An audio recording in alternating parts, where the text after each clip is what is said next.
Just done a video, I was talking about the forbidden steel. Now, for anyone who's not in the industry, forbidden steel is galvanised, okay? So it's normal steel. You see that steel that's got that kind of shiny coat on it? That's normal in Australia, galvanised, which is a mixture of lead and zinc, I think? Lead and tin, maybe, that the steel's dipped in and it stops the material from rusting. That's all well and good until you go to weld on it. And when you weld on it, it is shit. Absolute shit. Okay? And the fumes that come off the forbidden steel are toxic. 100% toxic.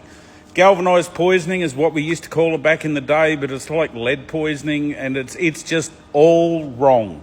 So let me go through and show you here what I'm doing and a few tips and tricks. I normally don't give out tips and tricks. Now, these are what I do. What someone else does, that's okay. I don't need to know about it in the comments. I've been around the bush a few times and I've seen them all, okay? This is just what I do, and sometimes I'll even do it different. First up on the bench that I'm working on, you're going to see that I've got spray mark on there. Now, that is just, where's the can? That's just spray and marking out paint, okay? Just to put a light coat on the bench. Why do we do that? That'll come clear in a little tiny bit, even more clearer. But what I do that for is I'll just give it a light spray with some sort of paint, and when you're welding on the bench, guess what? The sparks don't stick to the bench. See all the little BBs there? If we brush that away, there's a fair chance that some of them are going to be stuck there, all right? There's one, there's one stuck onto the bench. There's another one stuck on the bench, all right? But I need a flat surface to work on for the next part that's coming up. So, yeah, just spray it with some shit paint, and the BBs, the little tiny sparks, won't stick to where you're working. Now, the piece that we're doing is a bit of the naughty steel, the forbidden steel, and we've got to weld these two cleats on. Now, average Joe, now, all you Boilermakers and that who are familiar with this job, I know exactly what you're going to put there. Duh, that's just fucking normal, okay?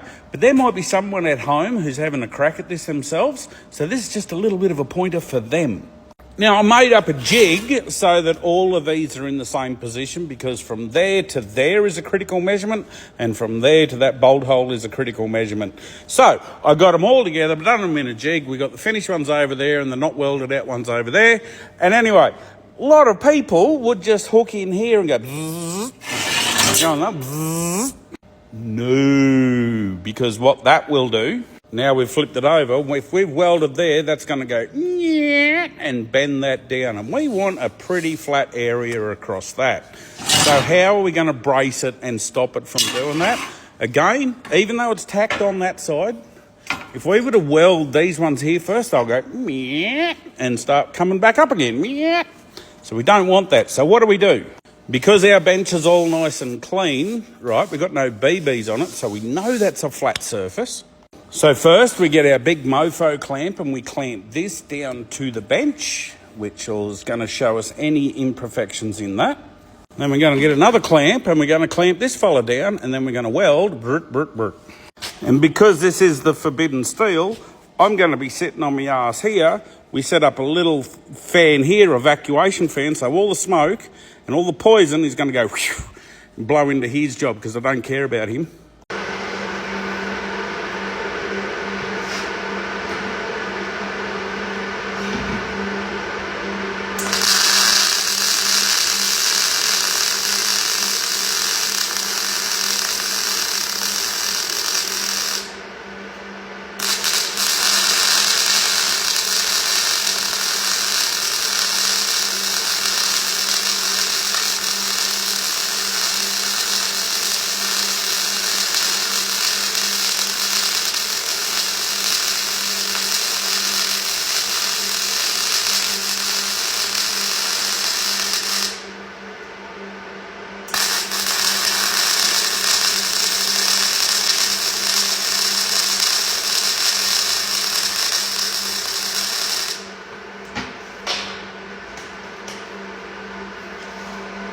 Now we've got it welded out, and you can see, because it is galvanised steel, you look at all the ball bearings and marbles that are just It's just horrible.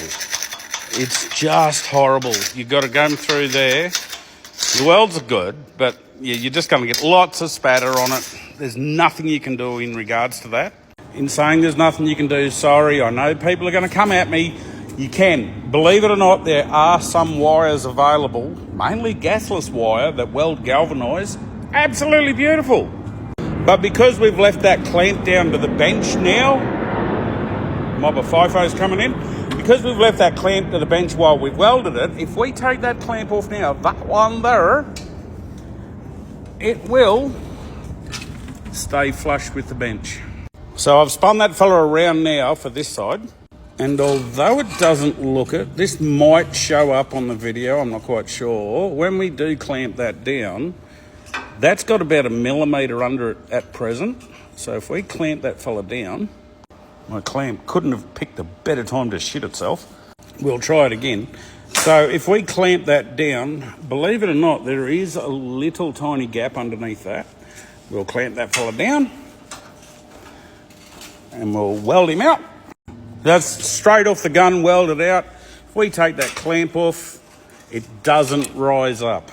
And when it comes to welding out the other side,